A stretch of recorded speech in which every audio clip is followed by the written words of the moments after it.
dan teman-teman. Terima kasih buat Bu Rosia yang sudah membuka renungan firman ini dengan satu lagu, Ku Mau Bersinar, seperti Tuhan kita yang bersinar. Saya nggak pernah janjian sama Bu Rosia ya Bu, tapi Iya, Tuhan gerakkan kita semua untuk belajar satu tema. Saya mau coba share screen dulu ya Bu Lina. Saya coba dulu. Oke, satu tema yang Tuhan taruh dalam hati saya tentang The Shining Character, karakter yang bersinar. Sesuai lagu yang sudah dinyanyikan Bu Rusia. Aku mau bersinar terus bagi kemuliaan Kristus. The Shining Character. Bapak Ibu kalau Anda ikuti di live chat, tulis saja The Shining Character atau karakter yang bersinar. Ini satu tema yang dalam, panjang, dan pasti tidak akan selesai dalam satu bahasan berkali-kali mungkin. Kalau Tuhan izinkan, ini bisa dijadikan sama setiap hari Sabtu, Bu Lina. Tentu bukan saya yang jadi pembicara ya Bu. Banyak rekan-rekan yang lain, ada Bu dosen kita yang luar biasa, hikmatnya, pemahamannya, ada Pak Paul Gulo. Ya, hari ini kita akan bahas satu tema, karakter yang bersinar dengan subtemanya, kekuatan berproses dengan benar. Mari ucapkan di live chat Anda, Bapak Ibu, tulis kekuatan berproses dengan benar. Sekali lagi saya menyapa semua teman-teman saya di MJC. Pagi ini kita diajar oleh firman Tuhan supaya kita itu punya kekuatan karakter yang bersinar. Salah satunya adalah kekuatan berproses dengan benar. The power of processing properly. Kekuatan berproses dengan tepat dan benar. Saya akan bacakan untuk Anda dulu Bapak Ibu. Di dalam 1 Korintus 3 ayat 10, dua bahasan ayat kita. 1 Korintus 3 ayat 10 sampai 15, lalu dilanjut dengan 2 Timotius 2 ayat 1 sampai 7.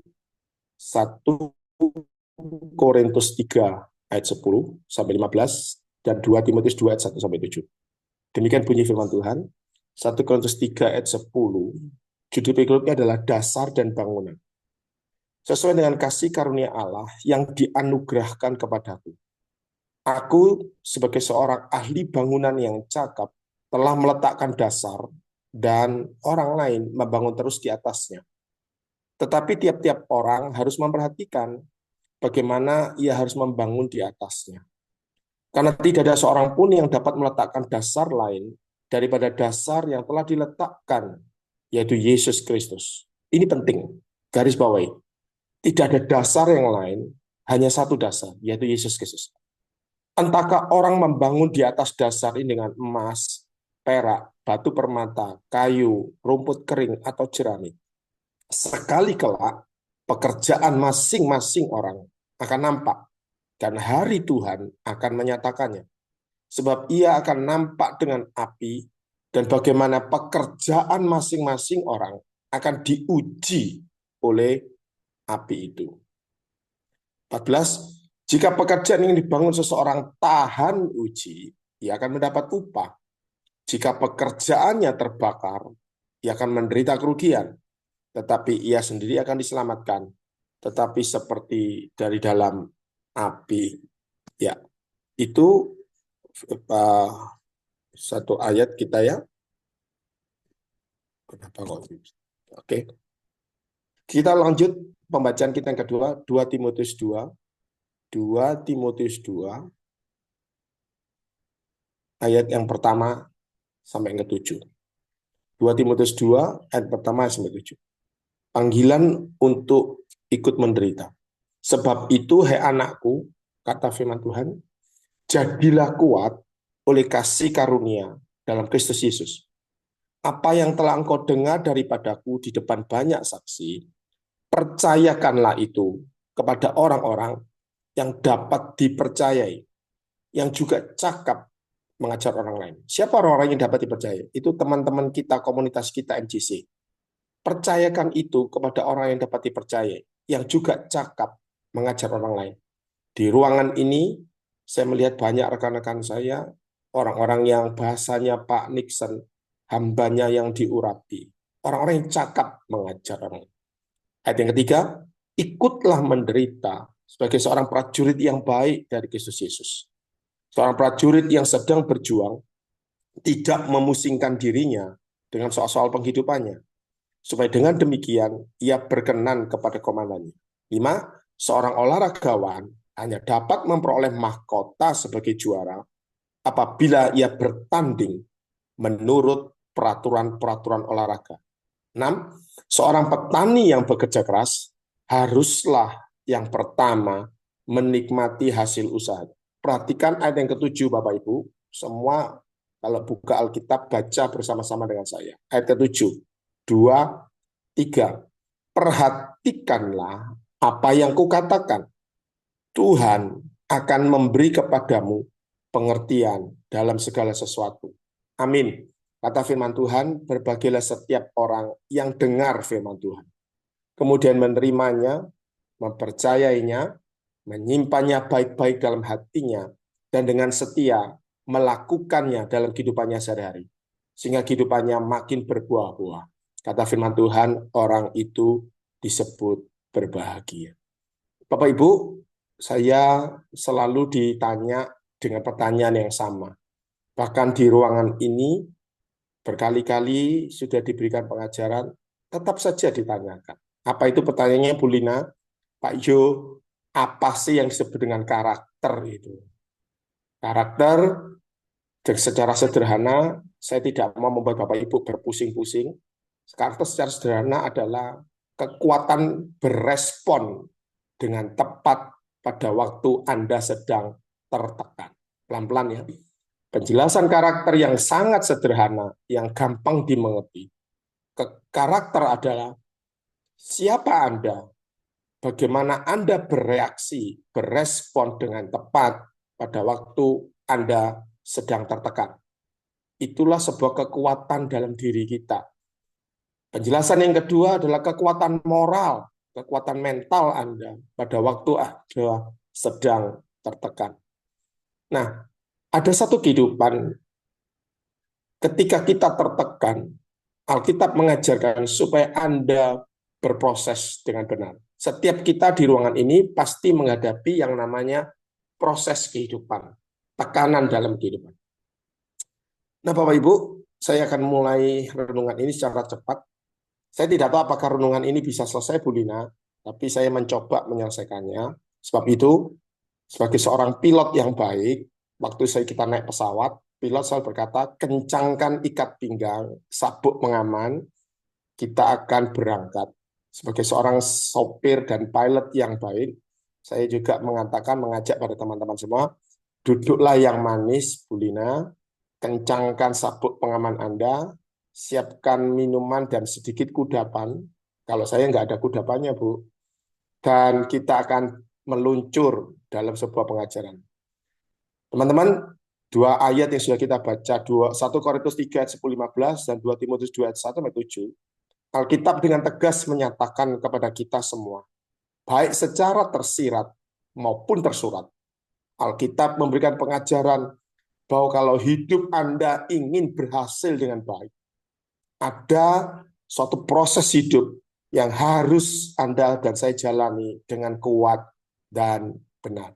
Pelan-pelan ya Pak Nixon, saya kangen dengan Pak Nixon ini. Jarang-jarang saya berkomunikasi lagi. Kalau Pak Nixon ingin berhasil, teman-teman ingin berhasil, perhatikan baik-baik, Alkitab sudah memberikan pengajaran. Kalau hidup ingin berhasil, ada satu proses hidup yang harus dijalani dengan kuat dan benar. Mari ucapkan sama-sama saya, tulis di live chat Anda, menjalani proses hidup dengan kuat dan benar. Pertanyaan terbesar adalah, bagaimana caranya Pak Yo, saya harus menjalani proses hidup itu dengan kuat dan benar. 2 hari yang lalu, tepatnya hari Selasa, Pak Paul Gulo sudah memberikan renungan yang sangat bagus. Saya tidak tahu apakah Anda masih mengingatnya, Bapak Ibu, tapi saya mengingat dengan baik. Untuk itu saya ucapkan terima kasih Pak Paul, karena pada waktu itu saya belum sempat mengucapkan terima kasih. Pak Paul Gulo dalam renungannya membawa satu renungan tentang seorang bernama Samgar. Bagaimana seorang bernama Samgar tercatat dalam hakim-hakim. Satu hakim yang dipilih Tuhan. Dengan sebuah tongkat gembala, dia bisa mengalahkan 600 orang Filistin. Kita semua terpana dengar kisah itu. Tidak banyak catatan tentang Samgar memang, tapi Pak Paul Gulo memberikan dengan jelas dan rinci. Jangan pernah menganggap remeh sesuatu yang sudah Tuhan beri dalam hidup kita. Memaksimalkan apa yang sudah Tuhan beri. Dengan tongkat gembalanya, Pak Paul Gulo memaparkan bahwa Samgar bisa mengalahkan 600 orang Filistin. Tetapi khotbah ini, renungan pagi ini, lebih memperdalam apa yang sudah Pak Paul Gulo sampaikan. Orang bisa berhasil, tongkat gembala. Semua orang punya tongkat gembala pada waktu. Tapi tidak semua tongkat gembala bisa mengusir 600 orang Filistin. Karena tongkat gembala yang dilakukan oleh Samgar, ada satu proses yang dijalani dengan kuat oleh Samgar. Di antara semua mungkin hari itu, saat itu ada ribuan gembala, ribuan orang punya tongkat, tapi hanya tongkat Samgar yang dipakai Tuhan. Saya percaya Samgar ada seseorang yang menjalani hidupnya berproses dengan kuat dan benar. Pertanyaan terbesar adalah, gimana caranya Pak Yun? Saya bisa menjalani proses hidup dengan kuat dan benar. Sekali lagi ya, kalau hidup Anda ingin berhasil dengan baik, maka ada satu proses hidup yang harus kita jalani dengan kuat dan benar. 2 Timotius 2 ayat 1-7 sudah menjawabnya. Ada dua cara yang diberikan oleh Alkitab. Kalau Anda ingin menjalani hidup Anda dengan kuat dan benar, dan membuat hidup Anda jadi berhasil. Apa itu Pak caranya? Yang pertama, ayat yang pertama dari 2 Timotius 2 ayat yang pertama. Dikatakan, sebab itu hai anakku, jadilah kuat oleh kasih karunia dalam Kristus Yesus. Jadilah kuat oleh kasih karunia dalam Kristus Yesus. Pelan-pelan sekali lagi. Ini cara yang pertama. Kalau Anda ingin berhasil, jalani proses hidup Anda dengan kuat dan benar. Yang pertama, jadilah kuat dalam Kristus Yesus. Karena kasih karunia. Mengapa perlu jadi kuat? Ini jawabannya. Karena hidup yang Anda dan saya jalani setiap hari, Bapak Ibu. Tidak peduli siapapun Anda. Hidup yang Anda dan saya jalani tidak mudah, tidak murah, dan banyak tantangan. Namanya THR. Bukan tunjangan hari raya, tapi tantangan, hambatan, dan rintangan. Ini fakta. Ini yang harus Anda saya geluti. Bagaimana Anda dan saya menggeluti pekerjaan kita. Saya harus di bedol desa dari Surabaya dibawa ke kota Bandung nih. Karena sebuah proses yang harus saya jalani dalam hidup ini. Dan itu tidak mudah buat saya. Tidak murah juga. Saya harus hidup sendirian di sebuah kota yang asing buat saya. Saya tidak tahu utara, selatan, timur, baratnya. Dan tiba-tiba saya ada di kota ini. Banyak THR. Saya harus mengelola sebuah perusahaan dengan sudah TBK dan begitu banyak hal-hal yang harus saya kerjakan. Banyak tantangan, banyak hambatan, banyak rintangan. Tapi Tuhan mengatakan, be strong in the grace. Jadilah kuat oleh kasih karunia. Doa saya kepada semua rekan-rekan, saya tahu ada begitu banyak kejadian-kejadian dalam hidup Anda, dan itu tidak mudah, dan itu juga tidak murah. Banyak THR-nya. Tapi saya berdoa, semua rekan-rekan saya di morning prayer ini diberikan kekuatan oleh Tuhan, oleh karena kasih karunia. Be strong in the grace. Jadilah kuat oleh kasih karunia. Apakah cuma itu, Pak? Enggak. Pertama, jadi kuat. Yang kedua, jadi kuat untuk apa? Supaya kekuatan yang Tuhan beri dalam kasih karunia itu membuat Anda mampu menjalani hidup ini dengan berproses dengan benar. Ini catatan penting. Pak Nixon, mohon dicatat sungguh-sungguh ya Pak. Kalau hidup Anda ingin berhasil dengan benar, maka tidak ada jalan pintas. No shortcut ways. Jangan pernah berpikir rumah tangga kita, pernikahan kita, pekerjaan kita, karir kita, apalagi bisnis kita, pelayanan kita, apalagi sebut saja semua. Kalau pekerjaan kita, hidup kita, rumah tangga kita, pernikahan kita, anak-anak kita, organisasi kita, dan yayasan kita, Kalau ingin berhasil, jawabannya satu, tidak ada jalan pintas. Semua harus berproses dengan benar. Sebab itu tulis sekali lagi di live chat Anda. Kalau saya ingin berhasil, kalau pernikahan saya ingin berhasil, kalau organisasi MJC ini ingin berhasil, kalau pekerjaan saya ingin berhasil, kalau pelayanan saya ingin berhasil, tidak ada jalan pintas. Yang ada harus berproses dengan benar dan dijalani dengan kuat di dalam kasih karunia Tuhan. Bagaimana Pak Yu caranya berproses dengan benar? Saya itu paling senang ya, kalau ketemu orang ketika diberi pengajaran pemahaman. Pertanyaan nih, gimana caranya Pak? Saya ingin berhasil di bidang. Karena dengan cara bertanya, bagaimana caranya? Itu artinya, Bapak Ibu, kita itu menaruh perhatian kita, menaruh seluruh pemikiran kita kepada hal yang akan kita kerjakan. Bagaimana cara? Orang Jawa bilang, piye to? Itu Bu Melana pasti ngerti. Piye to caranya? Gimana caranya? Sekali lagi Bapak Ibu, Alkitab kita mengajar kita. Ayat 3 sampai 6 dari 2 Timotius 1, 2 Timotius 2 tadi memberikan 3 contoh teladan yang baik dari orang yang berproses dengan benar. Anda tinggal baca, amati, tiru, dan modifikasi. Jurusnya ATM, amati, tiru, dan modifikasi. 3 contoh teladan yang baik. Yang pertama, dikatakan seorang prajurit Kristus yang sedang berjuang. Ini contoh yang baik dari orang yang berproses dengan benar dan dengan kekuatan dalam kasih karunia melakukan tugasnya. Prajurit Kristus yang sedang berjuang. Yang kedua, contoh seorang olahragawan yang sedang bertanding. Bukan bertanding biasa, tapi bertanding untuk mendapatkan mahkota juara. Ini luar biasa. Yang ketiga, ayat yang ke-6 dikatakan seorang petani yang bekerja keras. Saudara lihat, teman-teman, 3 contoh teladan yang baik sudah diberikan oleh kita. Sekali lagi, jurusnya adalah ATM. Amati apa yang Tuhan tulis. Ayat 7 dikatakan, perhatikanlah apa yang kukatakan. Tuhan memberi kepadamu pengertian dalam segala sesuatu. Pagi ini, Kamis 18 Juli 2024, firman yang sama yang pernah ditulis oleh Rasul Paulus kepada Timotius dan kepada jemaat-jemaat supaya surat-suratnya dibacakan. Firman yang sama juga bergema pagi ini. Perhatikanlah apa yang kukatakan. Selamat pagi Bu Siska. Selamat pagi Bu. Perhatikan apa yang dikatakan Rasul Paulus. Tuhan memberi kepadamu 3 contoh Bapak Ibu. Dan saya percaya Bapak Ibu semua sudah pernah mendengar khotbah-khotbah tentang. Saya tidak mungkin berkhotbah tentang 3 contoh ini karena persoalan waktu. Tapi saya digerakkan Tuhan untuk mengambil 1 contoh saja. Yaitu tentang seorang olahragawan yang sedang bertanding untuk mendapatkan mahkota juara. Hidup yang berproses dengan kuat dan benar digambarkan oleh Alkitab.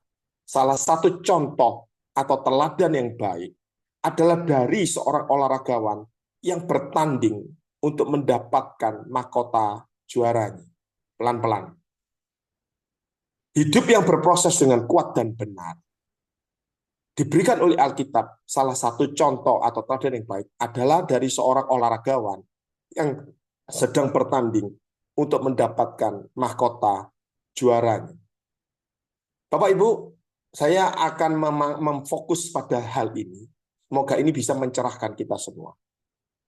Ada seorang pemain sepak bola dari Argentina, namanya Lionel Messi. Saya yakin di ruangan ini, kalau saya tanya semua Bapak Ibu, baik yang senang olahraga sepak bola, ataupun yang tidak senang sepak bola, pasti pernah mendengar nama pemain sepak bola dari Argentina itu. Namanya Lionel Messi. Kalau Bapak Ibu kurang paham, siapa itu ya Pak? Ini mau gambarnya. Saya berikan 4 gambar. Kalau Bapak Ibu belum tahu, secara pasti Lionel Messi. Dengan kostumnya, ini kostum pemain timnasnya Argentina. Dan Lionel Messi ini terkenal dengan nomor punggungnya 10.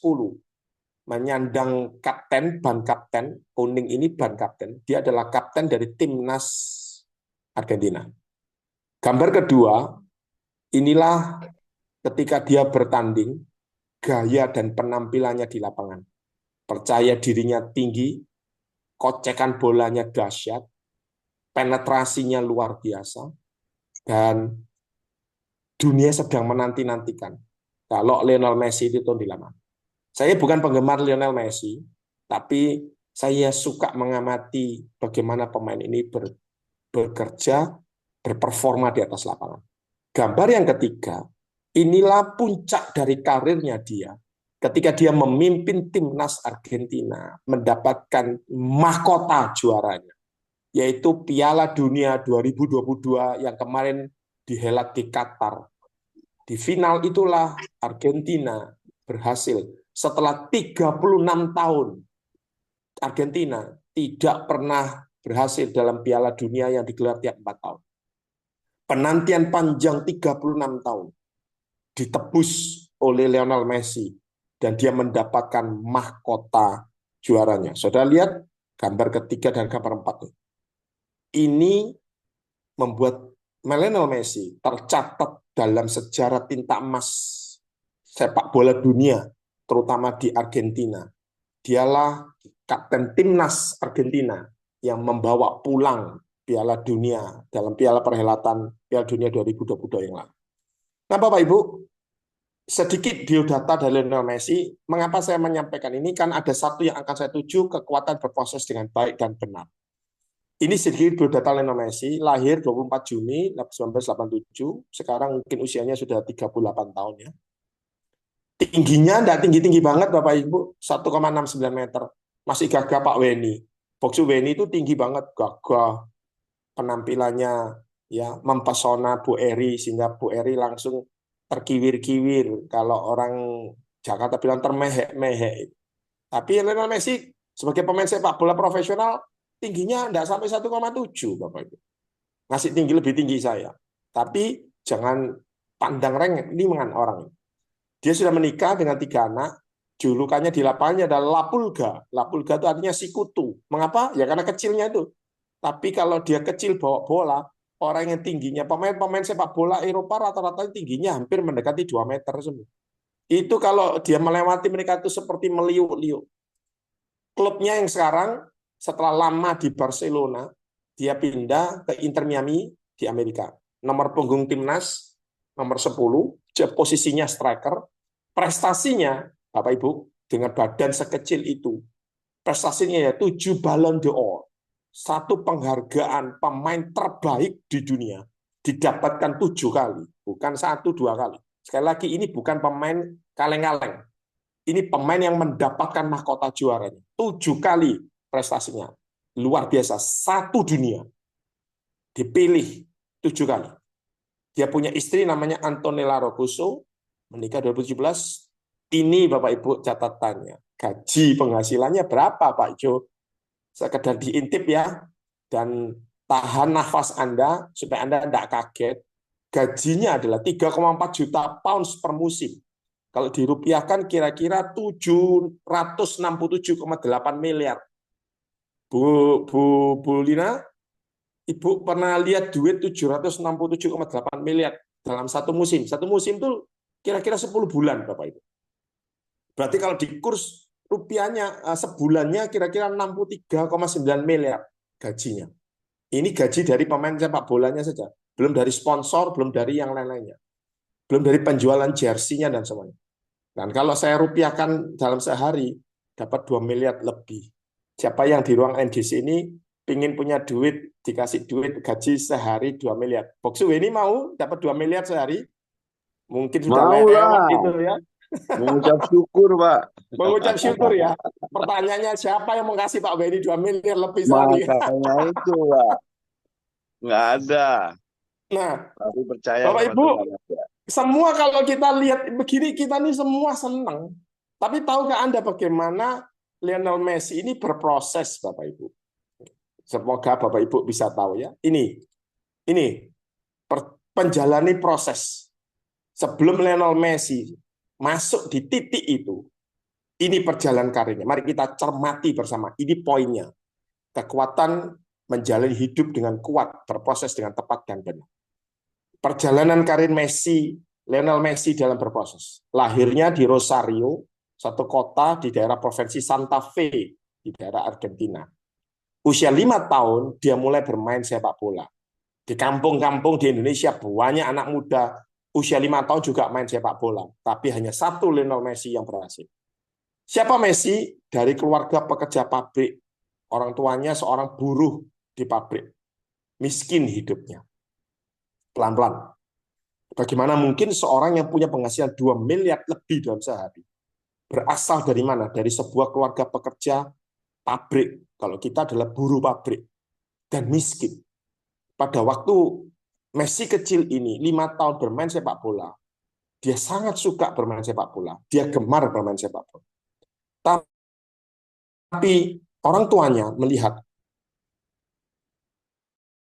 di usia 11 tahun, Messi didaftarkan pada satu klub sepak bola di daerah Argentina itu. Tapi Messi itu ternyata didiagnosa pada waktu tes kesehatan itu dilakukan. Messi kecil ini didiagnosa menderita kekurangan hormon pertumbuhan. Artinya apa? Artinya sebagai pemain sepak bola, dia tidak akan pernah bisa bertumbuh lebih besar tubuhnya. Karena kekurangan hormon pertumbuhan bisa dimaklumi. Mereka dari keluarga pekerja yang miskin, pasti gizinya dan apa yang dia asupan gizinya tidak baik. Sehingga akhirnya Messi ini tidak bisa bertumbuh dalam kesempurnaan sebagai seorang yang harus bertumbuh. Messi kecil ini didiagnosa menderita kekurangan hormon pertumbuhan. Tapi yang luar biasa, di tengah-tengah semua kesulitannya dia, ingat, hidup ini tidak mudah, tidak murah, dan banyak THR. Messi mengalami itu semua. Hidupnya tidak mudah, hidupnya tidak murah, dan punya banyak THR, tantangan, hambatan, dan rintangan. Banyak klub sepak bola menolak dia pada waktu dia mendaftar. Tetapi Messi bertekad kecil. Messi kecil ini bertekad. Saya kalah badan, saya kalah dalam postur, tapi saya harus kuat di dalam sisi yang lain. Ini yang saya lihat dari seorang Messi. Dan yang kemarin yang sudah dibicarakan oleh Pak Paul Gulung, seorang yang bernama Samka. Apa yang terjadi? Di usia 13 tahun, kemampuan mengocek bola, kemampuan mendribel bola, kemampuan meliuk-liukkan badannya yang kecil di tengah lapangan, menarik satu klub sepak bola namanya Barcelona. Lalu Messi kecil ini direkrut di usia 13 tahun, bergabung di Barcelona Academy.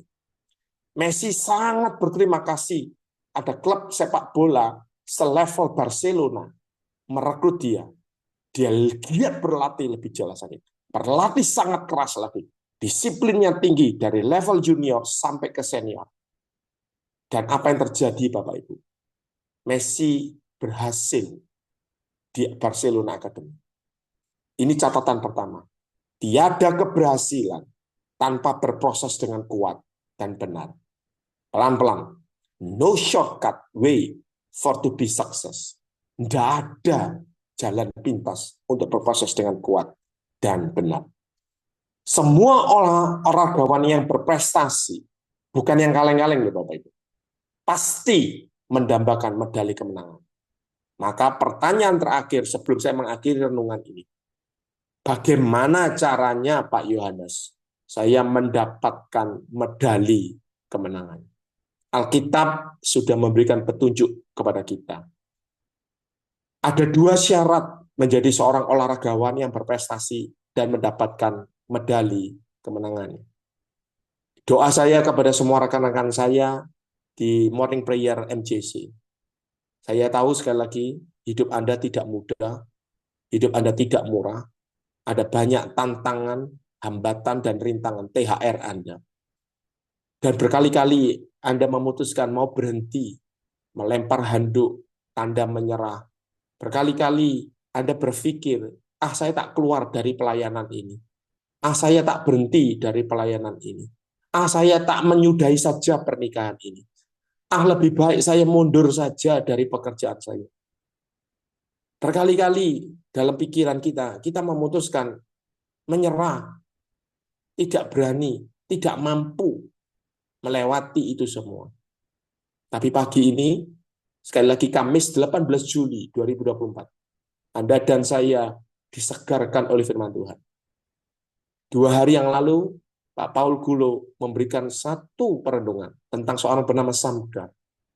Hari ini, dengan cara yang sama, saya mengingatkan Bapak Ibu semua. Kalau Anda ingin hidup Anda berhasil, seperti seorang olahragawan, semua olahragawan ini berhasil mendambakan medali. Syaratnya ada 2. Mari kita cermati bersamanya. Yang pertama, orang yang ingin mendapatkan, seorang olahragawan ingin mendapatkan medali kemenangannya, yang pertama dia punya harus, enggak, disiplin yang ketat dan tinggi. Tulis di left Anda, kalau saya ingin berhasil, saya harus punya disiplin hidup yang ketat dan tinggi. Tanpa disiplin yang tinggi, enggak ada prestasi. Disiplin itu harus dikerjakan dengan pengorbanan yang tinggi. Bahasa yang lain adalah berdedikasi. Kalau Anda ingin pernikahan Anda berhasil dengan baik, maka Anda harus melepaskan satu hal dari disiplin pernikahan Anda. Itulah dedikasi Anda dalam pernikahan Anda. Kalau Anda ingin pelayanan ini berhasil, tidak ada yang lain. Anda menerapkan disiplin yang ketat dalam hidup Anda, dedikasi Anda dalam tugas pelayanan ini. Kalau Anda ingin pekerjaan Anda berhasil, kalau Anda ingin pendidikan Anda berhasil, anak-anak muda di ruangan ini, kalau Anda ingin pendidikan Anda berhasil, tidak ada jalan yang lain. Berikan satu kekuatan Anda, yaitu berdedikasi yang tinggi. Contohnya apa? Bapak Ibu, dalam pertandingan olahraga lari 100 meter, itu cuma butuh waktu 10 detik. Oh, cepat banget, Bu. 10 detik itu. 10 detik itu cepat, Bu. Lari 100 meter. Dan kalau Anda pelari 100 meter, Anda lari di atas 10 detik, Anda sudah tidak masuk hitungan. Untuk mendapatkan lari 100 meter butuh waktu 10 detik itu, 10 detiknya itu sederhana. Gampang banget. Cepat. Tapi latihannya luar biasa lama. Semua pelari jarak pendek 100 meter mencatatkan prestasinya selalu di bawah 10 detik. 9,6, 9,8. Waktu latihannya Bapak Ibu sangat lama, bertahun-tahun untuk mendapatkan ini. Tanpa disiplin yang ketat, seorang pelari tidak akan pernah bisa berhasil lari 100 meter dalam waktu 10 detik. Dalam kehidupan ini kita harus punya dedikasi yang tinggi, Bapak Ibu. Sekali lagi, kalau Anda ingin berhasil, Anda harus punya dedikasi disiplin ini. Itu berbicara tentang tata tertib, ketaatan mematuhi. Dalam hidup jasmani, mari kita belajar disiplin dalam hal waktu, bekerja, belajar, hidup sehari-hari, termasuk jaga kesehatan Anda. Hidup ini sudah memberikan satu petunjuk. Kalau Anda tidak disiplin, Anda punya banyak masalah.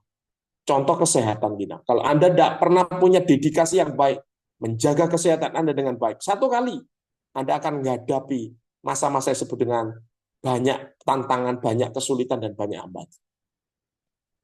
Bagi rekan-rekan di ruangan ini yang masih teledor menjaga kesehatan, saya berdoa lewat firman ini, Bapak Ibu Anda disadarkan. Sekali lagi, saya tidak tahu dengan Anda, apakah Anda masih sering suka bergadang, tidurnya larut, kurang istirahat, makan makanan yang tidak tepat, gaya hidup yang sembrono, masih terlibat dalam kegiatan-kegiatan yang membahayakan kesehatan Anda. Salah satu contohnya adalah merokok, minum minuman keras, gaya hidup yang tidak baik. Ini semua membawa Anda pada disiplin yang tidak baik. Dan itu berbahaya. Apakah Anda pada waktu bekerja suka tidak disiplin dalam pelayanan, dalam hidup sehari-hari? Disiplin yang kedua adalah dalam hidup rohani. Disiplin ibadah, bersekutu dengan Tuhan. Disiplin dalam menjaga hidup Anda jalan dalam kebenaran, dalam kasih dan melayani Tuhan. Morning prayer, salah satu komunitas yang menjaga Anda disiplin dalam hal bersaat teduh setiap hari. Pertanyaannya, Pak Jo, kalau saya tidak mau dan tidak bisa disiplin, apa yang akan terjadi? Ini jawabannya. Sekali lagi, Alkitab yang memberikan pengajaran kita. Kita tidak akan pernah mendapatkan medali kemenangan kita. 1 Korintus 9 ayat 27. Ayat itu jelas mengajarkan kepada kita. 1 Korintus 9 ayat 27. Dikatakan seperti ini. Tetapi aku melatih tubuh dan menguasai seluruhnya. Supaya sesudah memberitakan Injil kepada orang lain, jangan aku sendiri ditolak. Rasul Paulus mendisiplinkan dirinya. Tetapi aku melatih tubuhku. Dalam bahasa Inggris katakan, discipline the whole body. Melatih tubuhku dan menguasai seluruhnya. Doa saya kepada semua rekan-rekan, inilah kunci pertama dari seorang olahragawan yang berhasil. Dan kata firman Tuhan, Andalah olahragawan yang akan mendapatkan mahkota kemenangan Anda. Belajarlah disiplin dalam banyak hal. Disiplin itu dimulai dari hal-hal yang kecil, hal-hal yang sederhana. Pelan-pelan, pelan-pelan, sekali lagi pelan-pelan. Bagaimana caranya saya berdisiplin, Pak Jo? Disiplin itu dimulai dari hal-hal yang kecil dan sekarang. Hal-hal yang sederhana sekarang. Mulai hari ini, siapa yang tidak disiplin? Disiplin bangun pagi. Disiplin setelah bangun, jangan langsung lempar saja keluar. Siapa yang bersihkan tempat tidur? Nggak tahu. Itu urusan membantu. Nggak bisa. Disiplin dalam hal yang kecil dimulai dari sekarang. Disiplinlah. Disiplin dalam hal jasmani. Disiplin dalam hal rohani. Aku melatih tubuhku, kata Rasulullah. Yang kedua, selain disiplin, seorang olahragawan itu dia adalah orang yang sportif. Sportif itu apa? Menjunjung tinggi sportivitas. Tanpa sportivitas, orang yang tunduk mengikuti aturan pertandingan sudah ditetapkan, maka dia tidak akan bisa memenangkan. Tidak bisa orang bertanding itu semau sendiri, semau gue. Orang Jawa bilang sakar PDW. Tidak bisa. Hanya dengan sportivitas, medali kemenangan akan didapat selamanya. Kalau Anda tidak fair, tidak jujur, curang, suka ngakali, semau sendiri, tidak mau diatur, tidak mau ikuti peraturan organisasi, tidak mau aturan ditabraki semua, Anda tidak akan bisa menang, Bapak Ibu. Saya harus mengatakan ini dengan jelas. Kalau Anda ingin berhasil, salah satu dari dua kunci ini adalah, pertama, harus disiplin. Kedua, harus sportif. Tunduk pada aturan. Organisasi bilang apa, ya dia harus lakukan itu. Anda tidak bisa semau saya sendiri. Saya tergabung dalam organisasi MJC. Tapi saya melakukan organisasi bilang A, saya ngomong Z. Emang siapa dulu ngatur-ngatur gua? Tidak bisa juga. Bapak Ibu, ada satu kasus yang pernah tercatat dalam dunia lari ya. Sekali lagi saya hari ini agak khusus membahas tentang olahragawan. Ada seorang pelari dari Kanada namanya Ben Johnson. Pada waktu itu terjadi sekitar tahun 98 sampai 2002. 2 kali Olimpiade. Ben Johnson itu terkenal sekali. Luar biasa, catatan rekornya betul-betul mendunia. Tapi orang ini tidak disiplin. Setelah dia berhasil memenangkan pertandingan itu, Olimpiade tahun 2000 Sydney, semua orang terpana melihat medali ketika dia memecahkan rekor lari jarak pendek. Apa yang terjadi? Ben Johnson tidak mau berlatih lagi. Dia merasa dirinya hebat. Prestasinya semakin menurun. Dari beberapa kejuaraan-kejuaraan kecil, dia sudah kalah lagi. Nah, ketika masuki Olimpiade 2002 di Seoul, Korea pada waktu itu, pelari Ben Johnson disorot. Karena apa? Prestasinya menurun terus. Dan pada waktu final itu terjadi, lari jarak pendek 1 meter itu, berjajarlah pelari-pelari kelas dunia. Salah satunya adalah Ben Johnson. Dan ketika pistol itu diledakkan, mereka berlari. Ben Johnson lari dengan cepat. Dan ternyata dia berhasil masuk sebagai yang pertama. Semua dunia terpana. Ben Johnson comeback. Ben Johnson comeback. Ternyata setelah selesai, seperti biasa ada aturan olahraga yang mengharuskan dia, mereka semua, tes urin. Dan hasil dari tes urin dan Ben Johnson didapati di dalam urinnya ada steroid, yaitu satu zat yang merangsang, dan itu dilarang dalam aturan olahraga. Ben Johnson dinyatakan didiskualifikasi. Namanya sejak hari itu sangat tercemar. Medali emasnya dicabut, diberikan kepada pelari dari Amerika yang kedua. Dan nama Ben Johnson sejak itu tercemar. Sampai hari ini, nama Ben Johnson itu sudah tidak ada lagi. Semua dunia mencatat Ben Johnson pelari yang culas, curang. Dia mencoba mendapatkan kemenangannya dengan cara-cara yang tidak benar. Saya ingatkan, jangan paksakan dirimu, Bapak Ibu, untuk menang secara curang. Sekali lagi, jangan pernah paksakan dirimu. Jangan pernah paksakan pernikahanmu. Jangan pernah paksakan karirmu. Jangan pernah paksakan ministrimu untuk berjalan menang secara curang. Hidup kerohanian kita juga harus berjalan dalam koridor aturan kebenaran firman Tuhan. Di luar kebenaran firman Tuhan, Anda akan punya banyak kesulitan dan kehancuran karir rohani kita. Hari-hari ini kita sedang dipertontonkan. Hamba-hamba Tuhan yang punya track record, nama besar, semuanya jatuh, tumbang, terkena kasus. Jangan pernah paksakan dirimu menang secara curang, termasuk dalam hal rohani. Ini pelajaran penting hari ini buat kita. Saya akan tutup slide yang terakhir. 1 Korintus 9, 24, 27, yang tadi sudah saya baca. Untuk mendapatkan medali kemenangan kita, Alkitab mengajarkan Anda ini prakteknya. 3 hal saja. Yang pertama, ayat 24. Dikatakan seperti, tidak tahukah kamu bahwa dalam gelanggang pertandingan, semua peserta turut berlari, tetapi hanya satu orang saja yang mendapat hadiah. Karena itu, larilah begitu rupa, sehingga kamu memperolehnya. Artinya apa? 3 cara praktis, nyata, dikasih oleh Alkitab. Dan ini menjadi penutup renungan kita bersama. Yang pertama, larilah sekuat tenaga. Sungguh-sungguh. Lawannya apa? Setengah-setengah, kurang serius. Kalau Anda ingin melayani dengan baik, layani dengan sungguh-sungguh. Jangan setengah-setengah atau kurang serius. Membentuk organisasi MJC, yayasan, lakukan itu dengan sungguh-sungguh. Jangan setengah-setengah. Jangan kurang serius. Yang kedua, ayat 26. Berlarilah dengan tujuan dan sasaran yang jelas. Fokus. Dalam setiap Sabtu, Bu Megi, ibu dosen kita yang luar biasa ini, dengan hikmat yang luar biasa, sudah menuntun kita, menemukan shape kita. Saya tidak tahu apakah Anda mengikuti, menikmati, dan belajar dengan sungguh. Di dalam perjalanan saya, di dalam kereta, dengan sinyal yang suka timbul tenggelam. Saya menikmati. Sekali lagi Bapak Ibu, saya tidak mau Bapak Ibu itu terlena dengan khotbah-khotbah yang bicara tentang kuasa, mujizat. Itu baiklah, itu benarlah, kita semua udah ngerti lah. Tapi latih diri kita, perlengkapi diri kita. Apa salah satunya? Dengan tujuan dan sasaran yang jelas. Kita ini harus banyak belajar dalam hidup ini, Bapak Ibu. Dan bersyukurlah Anda dalam MJC ini.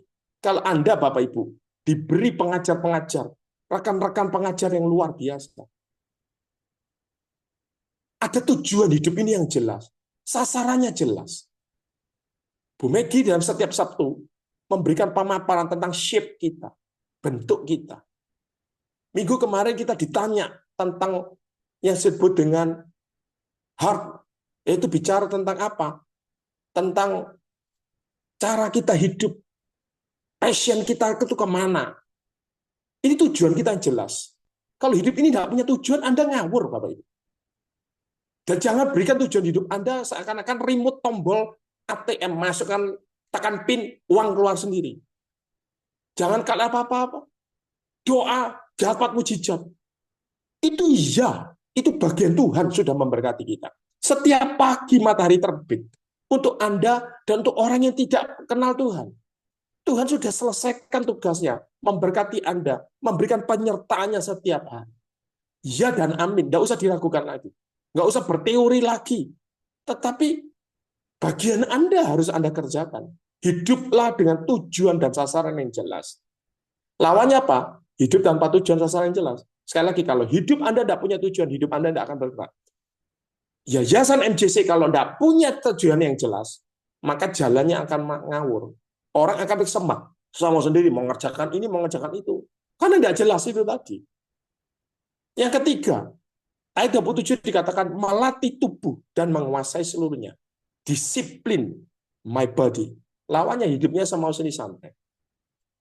Nah Bapak Ibu, izinkan saya menyudahi firman Tuhan renungan kita pagi ini.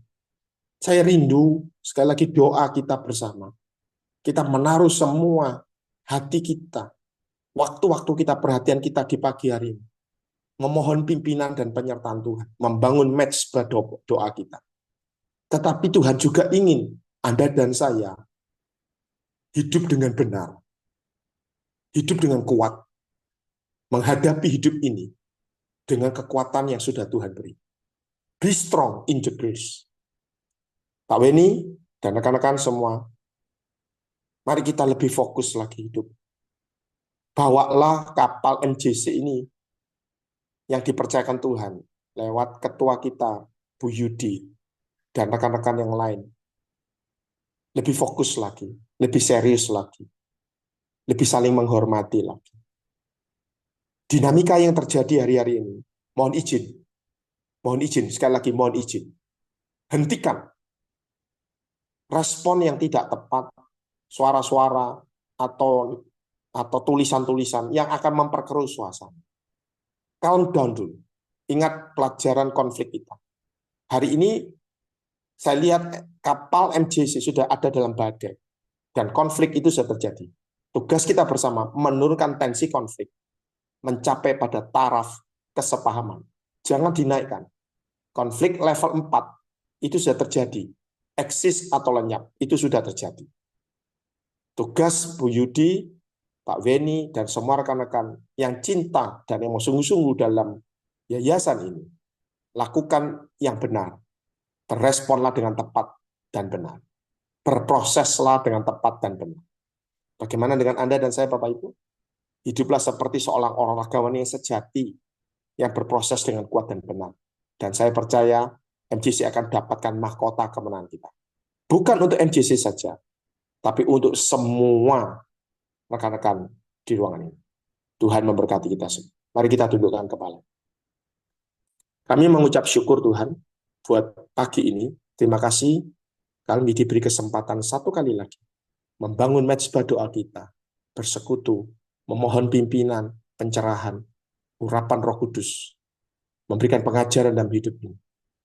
Aku menyerahkan perjalanan hidup rohani kita, yayasan MJC, dan semua teman-teman, keseharian kita, ke dalam tangan kasih karunia Tuhan. Bantu kami Tuhan, bantu kami Roh Kudus, memberikan kekuatan supaya kami mampu menaklukkan segala yang harus kami hadapi dengan berproses dengan tepat dan benar. Seperti seorang olahragawan yang mendambakan medali kemenangan. Hamba berdoa, memberkati semua rekan. Sebentar kami akan menyelesaikan ini, dan kalaupun ada acara tanya jawab, aku menyerahkan dalam tangan kasih. Dalam nama Tuhan Yesus, kami sudah berdoa mengucap syukur. Amin. Saya serahkan kembali pada Bu Lina. Terima kasih, Pastor Jo. Luar biasa. Sangat meneguhkan saat-saat apa Bu Lina? Apa angin sakau? Apa angin apa Bu Lina? Tapi tetap semangat. Kita tetap melayani, Pak. Badai satu sama dengan Roh Kudus dahsyat. Haleluya, amin. Ya, terima kasih Pak Jo untuk pencerahan pada pagi hari ini. Firman Tuhan yang kembali mengingatkan kepada kita. Sepertinya sih tidak, kalau dilihat kok firman Tuhannya ngomongin orang ya, maksudnya Messi. Tetapi justru disitulah bahwa firman Tuhan itu bisa diterapkan di dalam kehidupan, juga di dalam kehidupan kita pada saat ini. Hidup itu tidak mudah, tapi kita harus berdisiplin. Kita harus melakukannya, kita harus menjadi kuat, dan kita melakukannya dengan sungguh-sungguh, tidak dengan setengah-setengah. Harus ada tujuan dan sasaran yang jelas. Begitu ya Pak. Tadi saya melihat ada pertanyaan di chat dari Pak Asaf kalau tidak salah. Sebentar Pak. Andai kata muncul konflik dalam diri saya atau dalam diri MGC, alasan apa yang bisa dibenarkan untuk saya bisa keluar dari MGC? Atau saya harus dapat apa agar tetap bisa jadi pemenang? Silakan Pak Jo.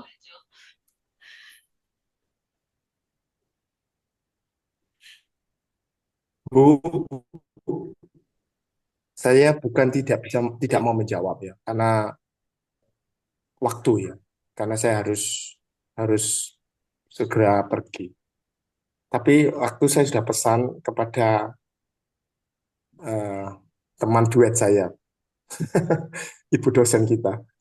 Mungkin Bu Megi bisa bantu menjawabnya. Dan saya mau izin pamit teman-teman, karena saya harus segera keluar dan saya harus pergi berangkat bekerja. Pak Paul, makasih ya Pak. Firman tentang samgarnya itu mencerahkan kita. Terima Luar kasih biasa. Pak John. Pak John. Luar Ya, biasa. ada Pak PKL, rekan saya juga pembelajar yang baik. Kita semua mohon eh, pemahaman-pemahamannya lebih baik lagi ya teman-teman, supaya kita dibantu melewati hal-hal dalam hidup ini. Sekali lagi, Bu Linawati, terima kasih. Ibu host kita yang paling cantik yang setiap pagi ini.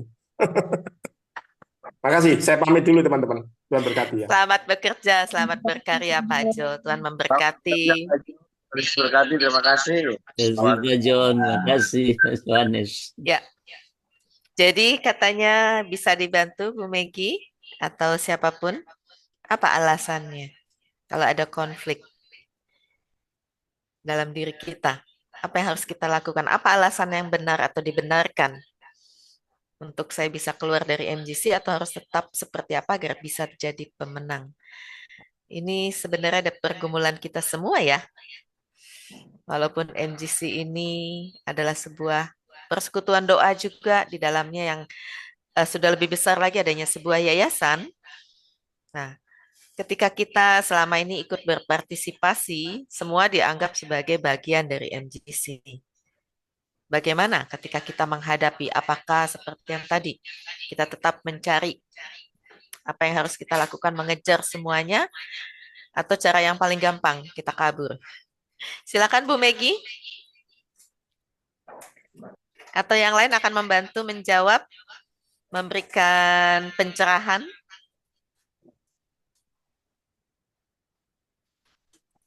Pak Edi sudah buka kamera. Bu Lina. Oh, silakan Bu Megi.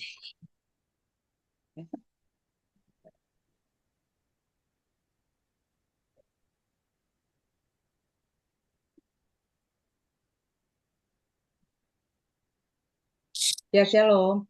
Shalom Bu Megi, silakan. Halo Bu dosen. Selamat pagi Bapak Ibu semuanya. Shalom Bu Megi. Shalom, selamat pagi. Halo.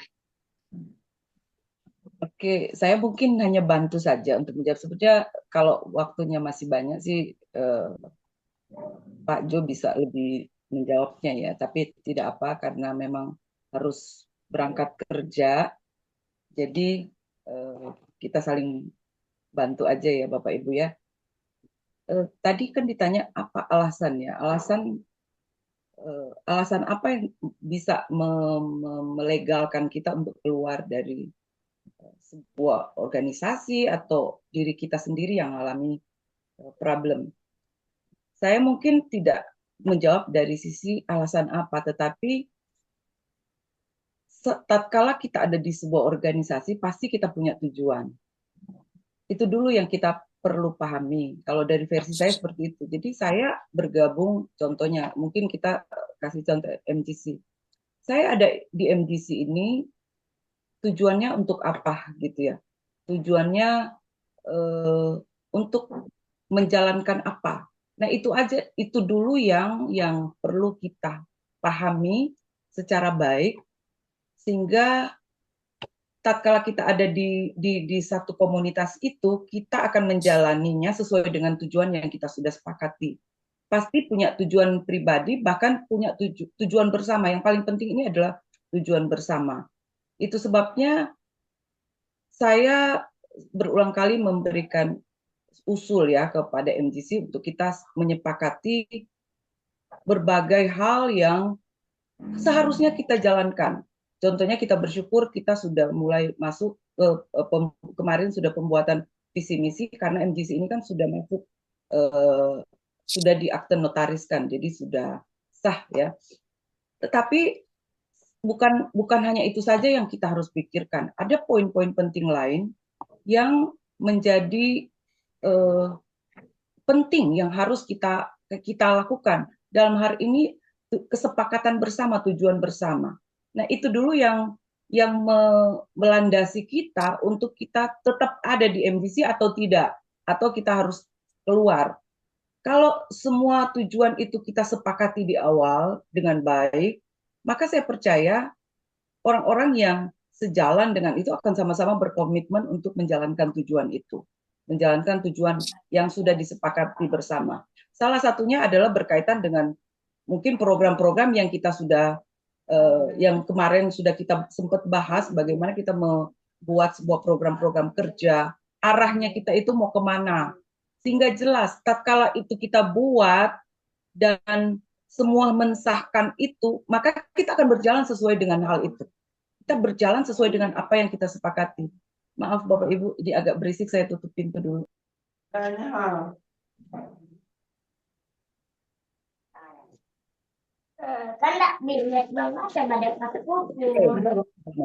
Jadi Bapak Ibu seperti itu. Jadi kalau saya sendiri melihat bahwa kesepakatan bersama, kesepakatan yang sudah kita sepakati di awal itu sangat penting, yang akan menentukan keberlanjutan dari sebuah organisasi atau sebuah komunitas di mana kita berada. Mungkin itu dari saya. Jadi saya tidak menjawab alasan apa.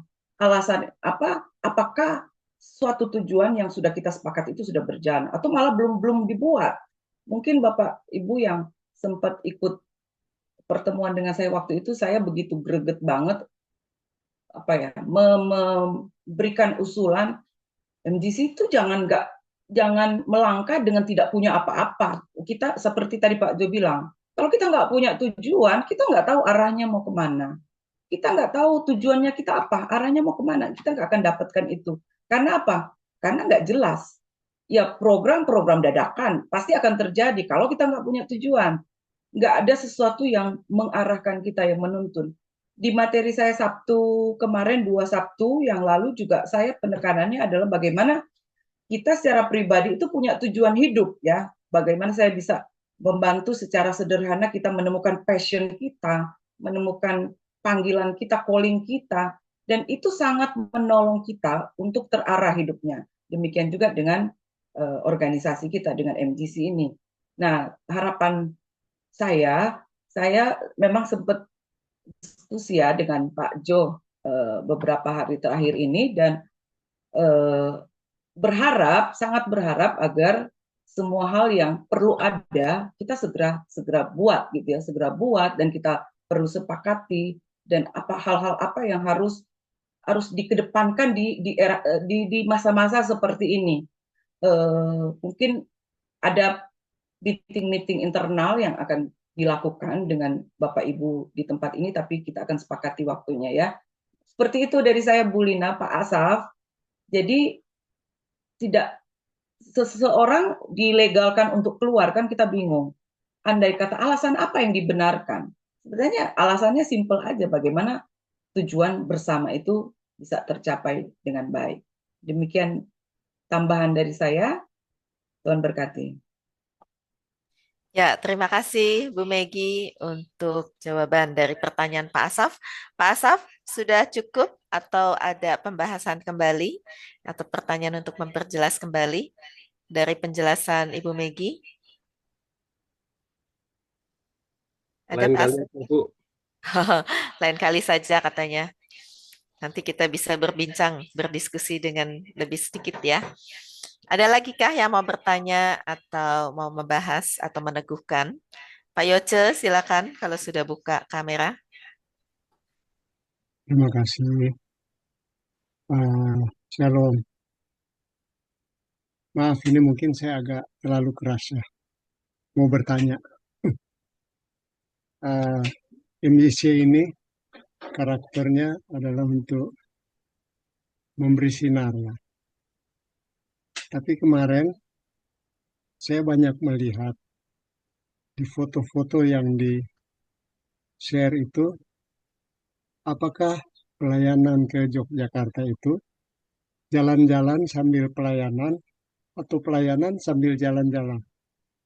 Nah, ini yang karena saya lihat kalau Pak Paul itu pelayanan dia share foto ibadah orang buta, makan-makan bersama dengan kaum marginal. Tapi saya lihat foto-foto yang di-share bahkan saya nggak banyak, saya langsung delete ya. Karena saya terusik melihat foto-foto makan-makan, jalan-jalan. Apakah ini, ya ini maaf, saya agak ini. Karena kalau saya nggak ungkapkan hati saya ini, karena saya ya sudah ikut di MJC, saya juga ingin melihat bahwa MJC ini bersinar dalam pelayanan. Nah, kira-kira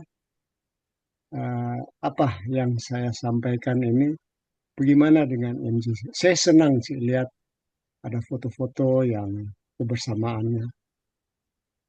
Saya lihat justru pelayanannya yang ini maaf ya, itu saya apakah ini keras untuk Bapak Ibu yang melayani.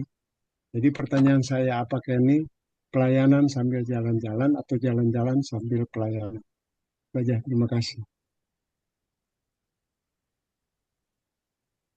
Ya, saya tambahkan ya Pak Jose. Shalom. Pak Jose, selamat pagi. Pagi. Memang kadang-kadang kita ini pelayanan full time untuk mengenai pelayanan yang kita sharing itu memang dalam hal khusus dalam pelayanan. Memang kebetulan ini kita morning prayer ini tidak selalu dalam hal kita lagi full pelayanan. Memang ini kita rencanakan, kita boleh dikatakan lah Pak, sudah di-planningkan yuk. Morning prayer juga selain pelayanan, kita memang ada acara Dharma Wisata Pak. Betulnya Dharma Wisata itu untuk mengisi kekosongan kita. Kekosongan kita itu karena di Jogja ini untuk pelayanan gereja lokal, untuk hari biasa tidak ada. Tapi kita bisa bisnis komsel atau apa. Jadi bukannya kita bilang untuk makan-makan kita share, enggak. Kita menunjukkan kita kekeluargaan Pak Yoce. Dan tiap hari kami melakukan ini. Jadi mohon maaf, kadang-kadang kita menunjukkan di sini bahwa kita itu ada kesehatian, kebersamaan. Dan Pak Yoce tidak mengerti kan, bahwa di MJC ini lagi kena angin sakal, Pak. Di mana kita perlukan kesehatian, bahwa kita satu sama lain seperti saudara. Jadi jangan menganggap bahwa kita sekarang ini benar-benar untuk makan apa. Kita hanya menunjukkan bahwa rutinitas, schedule perjalanan kami, Pak. Oh ya ini loh, tim kita lagi ini. Jadi bukannya kita apa ya Pak ya, langsung hanya menunjukkan kita punya makan gitu. Enggak Pak. Ini schedule aja, kita menunjukkan rutinitas perjalanan kami sampai besok malam. Habis itu kan selesai Pak. Kita nggak pernah nunjukin apa-apa. Jadi mohon maaf ya Pak Yoce, kita nggak ada masalah, bukan ada mau pamer apa, enggak. Tapi sekarang kami lagi menunjukkan kesehatian morning prayer Pak. Kalau Pak Yoce kami ceritakan angin sakal di MJC, mungkin Pak Yoce akan mengerti. Pak Yoce boleh japri Bu Lina. Jadi mohon maaf teman-teman, memang ini saya tidak ada bermaksud kami ini untuk menunjukkan ini bukan pelayanan ini. Kami pelayanan capek Pak. Kami berjalan 8,5 jam. Bapak nggak tahu. Kemudian kalau Bapak ikut juga teler Pak. Kita bukan anak muda semuanya. Saya boleh bantu jawab ya Pak Weni. Begini Pak Yoce. Di dalam sebuah pelayanan ada yang bisa dilakukan dua hal. Dalam arti bahwa kita pelayanan murni, sehingga semua kegiatan itu adalah kegiatan pelayanan. Dari tempat A, B, C, dan seterusnya. Itu yang kita full pelayanan. Yang kedua, pelayanan bisa dilakukan bahwa kita tetap melakukan sebuah pelayanan, tetapi karena tidak ada pelayanan-pelayanan yang lainnya, maka kita menggunakan waktu itu untuk melakukan keakraban. Dan dari kita pelayanan, beda ya pelayanan ke Nusa Kambangan dengan pelayanan ke Jogja. Kalau pelayanan ke Nusa Kambangan itu adalah pelayanan yang dilakukan full. Jadi sesudah pelayanan, kemudian ada pelayanan yang lain di gereja-gereja lokal. Nah, untuk yang ke Jogja ini, memang kita belum punya link untuk ke gereja-gereja lokal. Karena itu, pelayanan kita hanya dilakukan untuk yang ke penjara atau ke lapas. Sisa waktunya makanya dipakai untuk kita mengakrabkan diri supaya apa? Supaya satu dengan yang lain bisa lebih banyak bercerita, sharing untuk membangun diri dan teman-teman yang ada. Kan selama ini kita hanya bertemu secara Zoom, kemudian kalaupun kita bertemu di komunitas yang eh, kopdar itu juga waktunya hanya sedikit. Tetapi ketika kita bersama-sama seperti ini, kita akan menjadi lebih mengenal karakter seperti yang tadi Pak Jo bilang, karakter, temperamen. Nah, dengan itu kita menjadi lebih baik lagi di dalam pelayanan. Ada pergumulan. Selama ini kan kita tidak tahu, seperti saya dengan teman satu kamar, kami sehingga menjadi tahu, oh ternyata kami punya pergumulan, oh ada ini, kita tidak bergosip, tetapi yuk kita membantu, ada pergumulan teman kita yang seperti ini. Itu ya Pak. Nah, kemudian Bu diingatkan, Dina, sebentar Pak, saya ya. terakhir ya. Dan satu lagi bahwa diingatkan, kita dari awal juga bicara soal dana, bahwa kita harus berhati-hati dengan penggunaan dana. Kita tidak boleh menggunakan dana sembarangan, karena dana ini adalah punya Tuhan. Saya selalu punya prinsip juga seperti itu. Karena itu, ketika kita mau melakukan pelayanan ini, kami diingatkan bahwa kita tidak didanai oleh MGC, tetapi kita masing-masing pribadi harus mengeluarkan dana di dalam pelayanan ini. Begitu, Pak. Jadi mungkin agak berbeda ya kalau misalnya kita ikut retreat atau apa gitu. Mungkin saya nggak terlalu permasalahkan Ya, jalan-jalan atau ya, pelayanan. ya, Cuma Pak. kalau bisa foto-fotonya itu dibatasi, di-share-nya. Itu Ya, aja. terima kasih Pak Maaf, Yoce. maaf Terima kalau saya kasih. telah mengusik ya, maaf. Karena Tidak. saya juga tidak banyak terlibat di MJC, tapi saya hanya mengungkapkan isi hati saya. Jadi bukan saya mau silakan. Saya enggak, cuman saya aja itu karena jadi Pak Beni juga maaf. Saya lihat saya tidak ingin mencampuri urusan MJC. Saya hanya ikut doa pagi, tapi saya berterima kasih juga karena saya bisa mendengarkan firman Tuhan.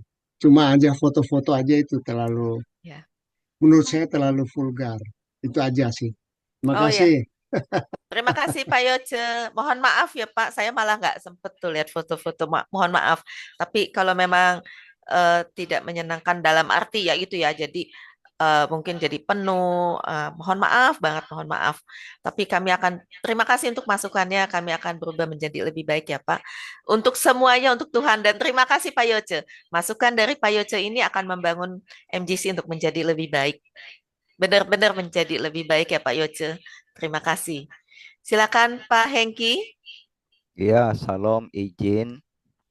Kalau saya pribadi di dalam pelayanan, eh, itu kami selalu membangun mitra, ya, baik berkaitan dengan pelayanan setempat, baik berkaitan dengan makan dan sedikit refreshing. Jadi berkaitan dengan makan, foto bersama,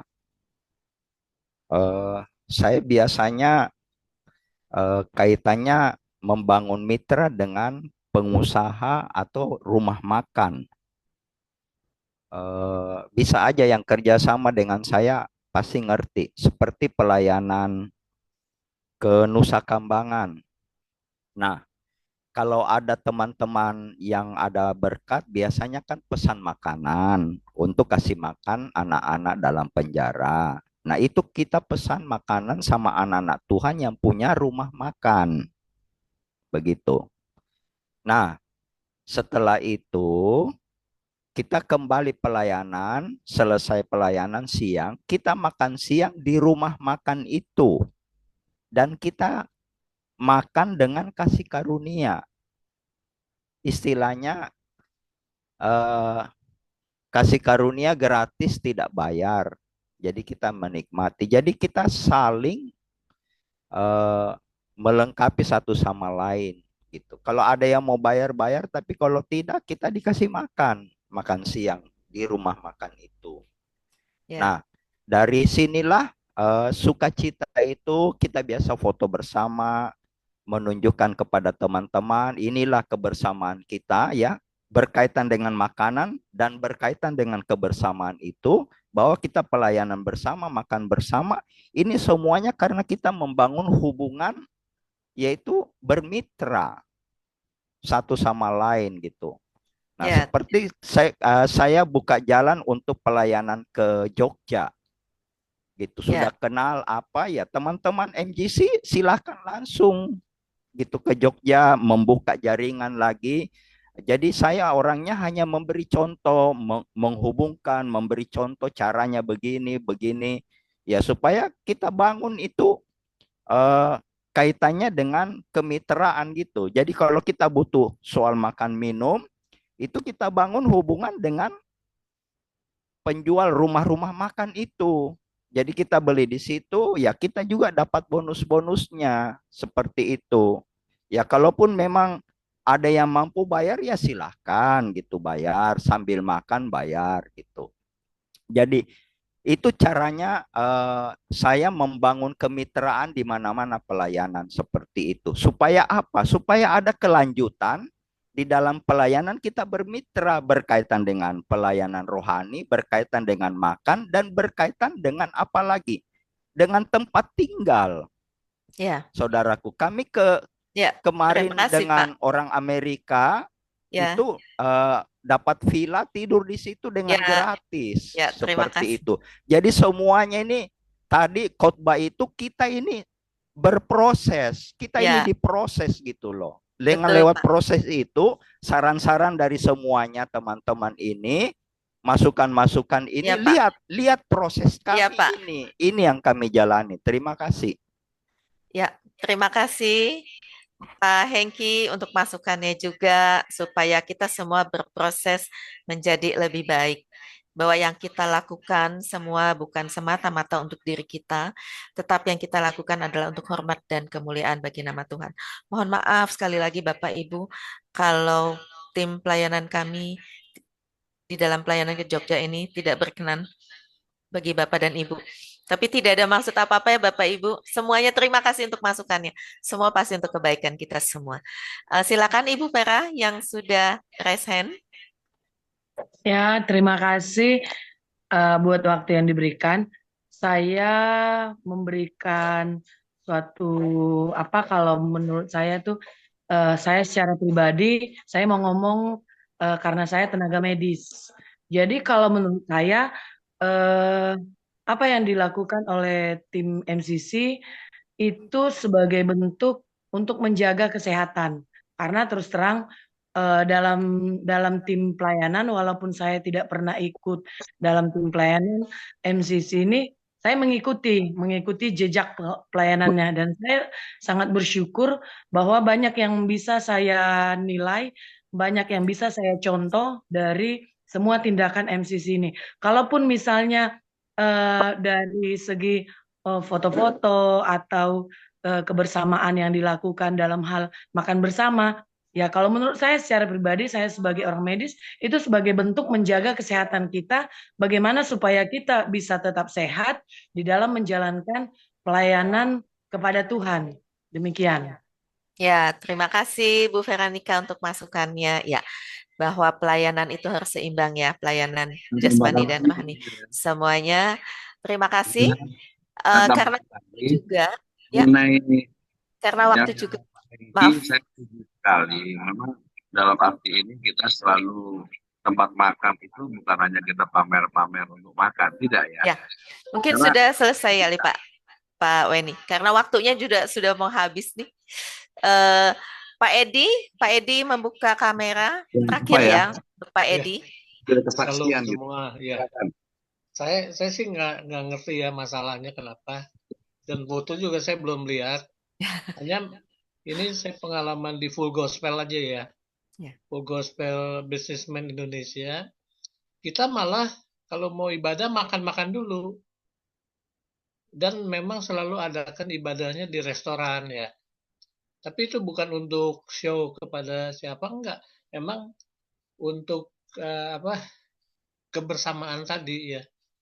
Kebersamaan. Enggak ada untuk pamer kita makan apa. Bahkan mungkin bisa dimakannya yang tempat-tempat murah, nggak terlalu mahal kok gitu kan. Antara 25.000 sampai 50. Itu di acara Full Gospel. Itu rutin, Pak. Tidak ada yang tempat-tempatnya aja mungkin berpindah-pindah ya. Tapi maksudnya adalah kebersamaan sih sebenarnya. Nah setelah makan baru ibadah. Karena biasa kita adain jam 6 ya. Jam 6 acara makan setengah jam baru ibadah sampai jam 9. Nah, kenapa makan duluan? Misalnya ada pertanyaan, kenapa makan dulu? Ya karena kita sampai malam sih. Jadi kita kalau dengerin khotbah lapar juga kan kira-kira gimana juga ya. Nggak konsen juga nanti. Nah jadi itu acara Full Gospel yang saya tahu begitu sih Bu. Ya, Tapi kalau permasalahan betul di Pak. MGC saya nggak tahu sih. Saya malah baru Ya. dengar soalnya. Jadi Makasih Bu. Pak, terima kasih Pak Edi. Ya betul Pak. Setiap organisasi, setiap persekutuan pasti punya teknik yang berbeda satu dengan yang lainnya. Tetapi ketika semua dilakukan, tujuan utamanya adalah untuk menyenangkan hati Tuhan. Tetapi setiap masukan pasti di dalam sebuah pelayanan, pasti ada kekurangan-kekurangan, ada kelemahan-kelemahan. Inilah masukan-masukan yang dibutuhkan dari rekan-rekan yang lain, yang tujuannya saya juga percaya ketika kita semua melihat, pasti tujuannya tidak ada yang mau menjatuhkan. Semua punya tujuan yang positif, memuliakan nama Tuhan. Jadi terima kasih buat kebersamaan kita. Terima kasih. Om Marosia, waktunya sudah lewat nih. Kami harus check in, harus check out karena harus segera ke lapas begitu. Mohon maaf ya, Oma. Ya, kita kan tutup pada pagi hari ini. Minta Pak Paul Gulo untuk menutup di dalam doa penutup dan doa Bapak kami. Apakah Pak Jo masih ada? Udah keluar Bu Rina kerja. Keluar ya tadi ya. Oh sempat masuk. Tapi minta Pak Paul yang menutup semuanya Pak. Dari doa tutup, doa Bapak kami sampai ke doa berkat. Silakan Pak Paul. Baik, puji Tuhan, kita akan satu di dalam doa. Bapa Surgawi, kami bersyukur, berterima kasih kepada Tuhan Yesus pagi hari ini.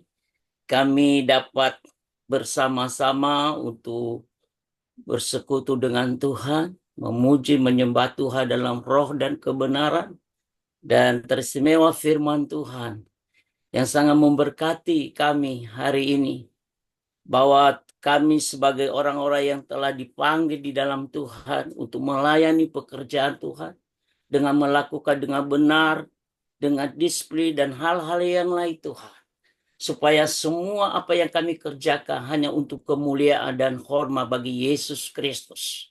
Terima kasih buat hamba-Mu Pak John yang sudah menyampaikan firman Allah. Urapi hamba-Mu, Kau pakai hamba-Mu dimanapun dia melayani pekerjaan Tuhan. Berkati istri dan keluarganya.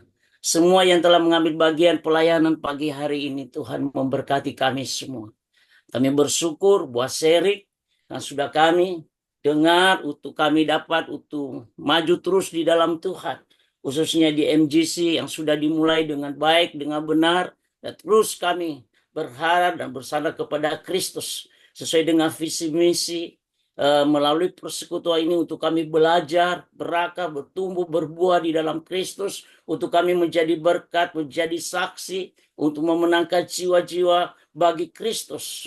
Terima kasih Bapak, kami tahu semua kami yang ada dalam MGC untuk satu visi, hanya untuk menyenangkan hati Tuhan.